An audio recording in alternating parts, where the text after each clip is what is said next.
You wake up. Maybe your heart's pounding a little. The images are still there, right at the edge of your mind, so vivid, so real.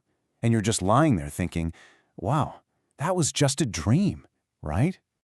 And of course, that's the very first question that hits you, isn't it? What on earth did that mean? It's this deeply human thing, trying to find a meaning in the mysteries that happen while we're asleep. And trust me, you are not the only one asking. We're talking about a huge number of people. Just how many? Millions. Millions of us type some version of that question into Google every single month. So yeah, if you've ever felt a little lost after a strange dream, you're in very good company. But what if you didn't have to scroll through dozens of websites with conflicting answers? What if I told you there's a clear, simple framework for understanding your dreams, and it comes straight from the teachings of the Prophet Muhammad himself?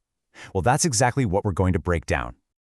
So the foundation for understanding dreams in the Islamic tradition is actually incredibly simple and elegant.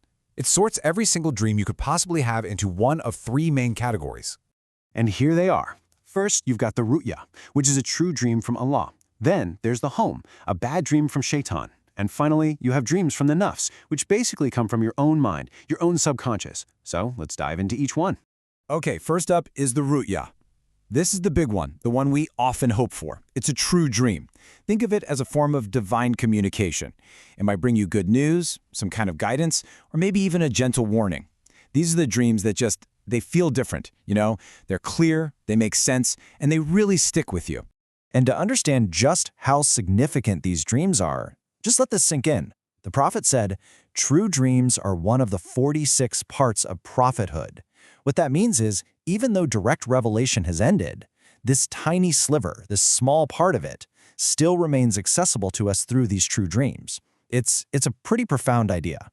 Now, on the complete other end of the spectrum, you have the Hulm. These are the nightmares, the scary, disturbing, confusing dreams that are basically designed to do one thing, make you feel afraid, sad, or anxious. And here's the most important part. They have zero prophetic meaning. They're just interference, meant to be completely dismissed. And finally, we have the most common category by far, dreams that come from your nafs, from yourself. This is essentially just your brain doing its nightly housekeeping. You know, processing the day's events, your worries, your hopes, your to-do lists. If you spend all day stressing about a big presentation, you'll probably dream about it. It's kind of like your brain's screensaver. It's just replaying stuff. It has no deeper spiritual meaning. Okay, so we've got the three categories. The next logical question is, all right, how do I interpret them?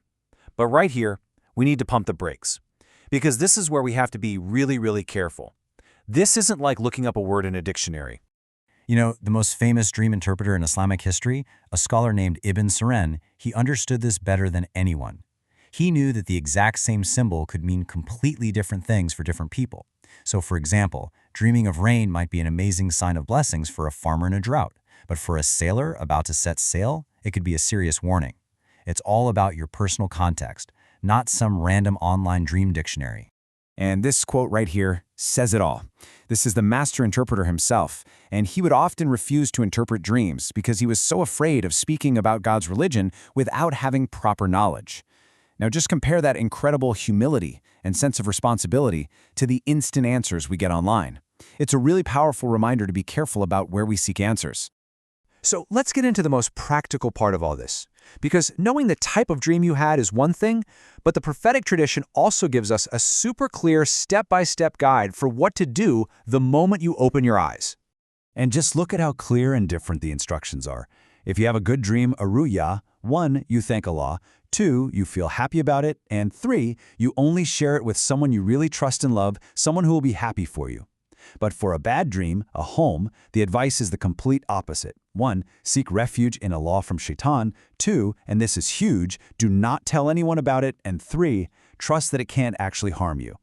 And for that bad dream, the guidance gets even more specific with these physical actions that help you spiritually and psychologically just let it go. First, you spit lightly to your left 3 times. It's a symbolic gesture of rejecting the evil. Then you seek refuge in Allah. Then you physically turn over to your other side.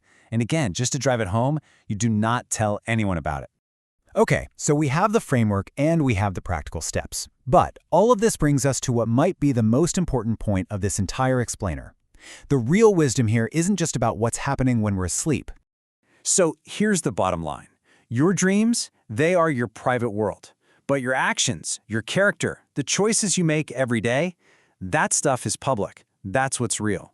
And while a dream might be a gift of guidance or a test of your patience, the true measure of a person is never what they see in their sleep. It's what they choose to do when they're wide awake. Think of this framework as a tool to give you some peace of mind, to help you make sense of that weird, mysterious third of your life you spend asleep. So the real question is, with that sorted out, what are you going to build? What are you going to create? What are you going to become in your waking life?